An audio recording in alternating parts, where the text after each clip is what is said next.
বলছিলাম যে মানুষ মা ফ্রিজে দেখলাম একটু কোল্ড ড্রিঙ্কস আছে, হবে না? না না, কোনো কোল্ড ড্রিঙ্কস হবে না। তোমাকে না বলেছি কোল্ড ড্রিঙ্কস না খেতে? এই তো আগের দিন ডাক্তারের কাছে গেলে, তোমাকে তো খেতে বারণ করেছে। আরে একটুখানি তো চেয়েছি। তোমাকে কোনো কোল্ড ড্রিঙ্কস দেওয়া যাবে না। মানু, এই মানু, তোর বাবাকে কোনো কোল্ড ড্রিঙ্কস দিবি না তো? এত সহজে তো আমি হাত ছাড়বো না। এই কোল্ড ড্রিঙ্কসের বোতলটা,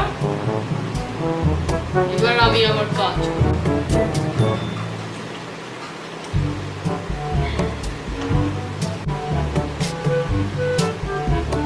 যা বাবা, আমি তো সবটাই খেয়ে ফেললাম। এতে জল ভরে রেখে ঠিক যতটা কোল্ড ড্রিঙ্কস ছিল ততটা জল ভরে রেখেছি। এবার এটা ফ্রিজে রেখে মানুষ মা টেরই পাবে না। জলগুলো ভরে রাখি, কেউ একটু ফ্রিজে ঢোকানোর জন্য থাকে না। এ কি, কোল্ড ড্রিঙ্কসটা জল হয়ে গেল কি করে? মানুর বাবা! এক্ষুনি সাবস্ক্রাইব করুন।